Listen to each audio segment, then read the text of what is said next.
All right, Wesley, thank you so much for joining me for this Q&A today. It's great to see you. Good to see you. Happy to be here. All right. My first question to you is, have you ever made a film before?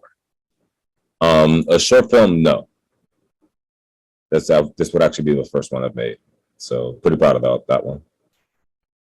Awesome. You said for a short you haven't made one, but have you made another type of video or film before? Yeah, I shoot music videos. That's what I do for work, for a living. So that's pretty much my film experience. I mean, I've shot a documentary to some extent, but to me, it's nothing I care about. It's like the documentary went south, and I'm just like, I don't even claim the work. It's out there. I'm just like, Gotcha. Cool. So your first short film, that's really awesome. I'm glad you're able to glad we were able to play a part in you making that. so it's pretty much like my first, like, I guess you can call it like a narrative short, or I actually had to write a script for it. Had to really pull it all together. Yeah, Um, that's much, yeah. Pull that out of our asses. yeah. So what made you what motivated you to join the challenge? Honestly, I was just like at my friend's house, and I remember seeing this challenge like a year ago, and I just didn't have the opportunity to join. And I forgot about it at the time. That I saw it on Instagram, and he was actually like right around the corner from where you guys were, and I'm just like, I I'd be I'd hate myself if I didn't show up today, because it's that simple. I can just be there right now and just get everything going. So it really just took just me being there just to get started.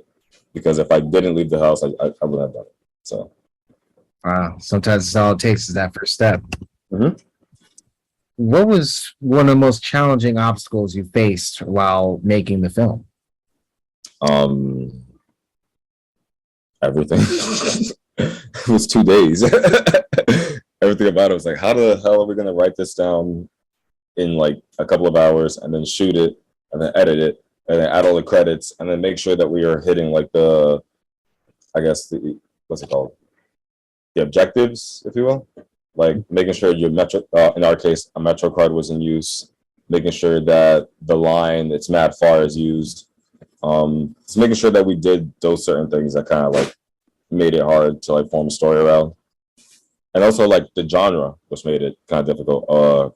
Romance, we kind of like had to like bend the rules a bit. I don't know if that was okay, and kind of make it like a rom com, because we didn't really have like the crew to do a romance. I mean, you can if you get really creative about it, but it take a little longer than 48 hours, in my opinion. Yeah, Wesley, I think what you guys did for the film in terms of the genre was pretty clever because it's still a romantic comedy still counts as a romance. You're just adding comedic elements to it. So we Yeah. definitely encourage people to be creative with the genres and fuse the genres together. So it's really cool to see you guys do that. So what was some of the inspiration behind the story of the film? How did you and the team come up with the story of the film together? Um, I'm trying to remember honestly. Well, we had to use the name Cornelius at some point, so I kind of just like work with that. And so it's a romance film. We have the name Cornelius. So let's just make that the love interest.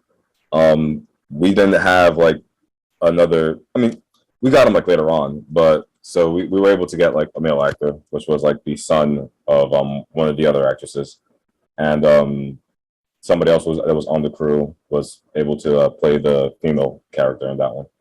Um, so I don't know how to describe it. It was just odd, very odd thing to do. It's like a lot going on. In terms of just like writing everything down, like our inspiration, like how we came around with how we came up with it.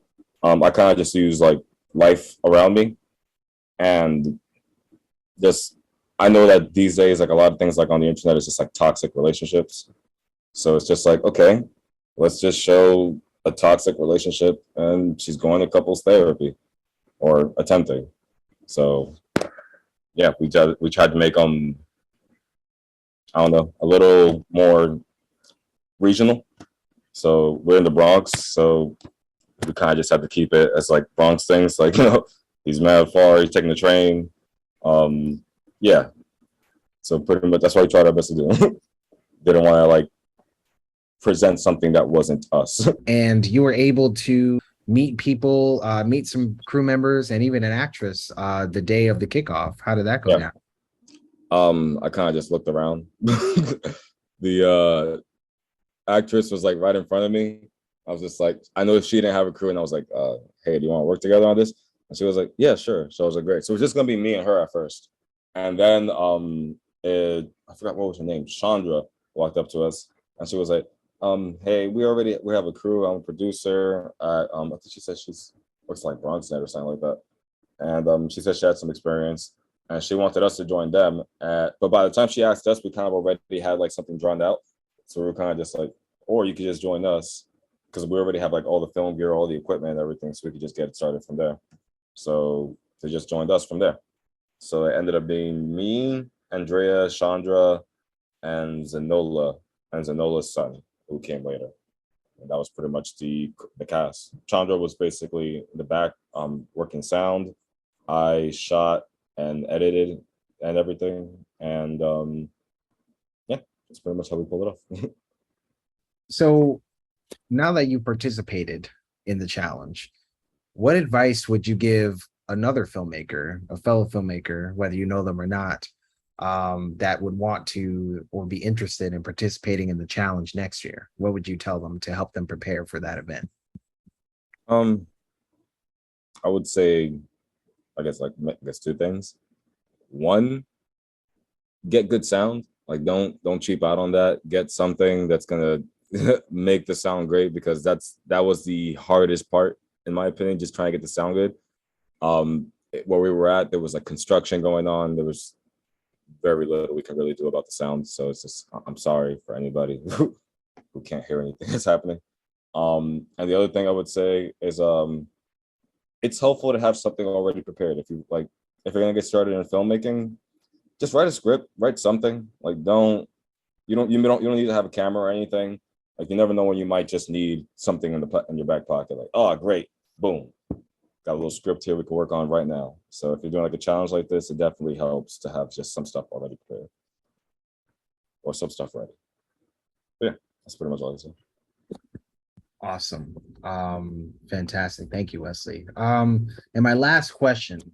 So have you, seen a lot of events like this in the Bronx in terms of like filmmakers making something, either for a challenge or even like screenings for that matter? Not really, no. So being that, you haven't seen a lot of those, do you think something like this 48-hour film challenge is important for the Bronx film scene? And if so, why is this event important for filmmakers and for filmmakers that live in the Bronx and for really the Bronx film scene in general? It's good to expose people to it and to show people that there is another avenue to doing what you want.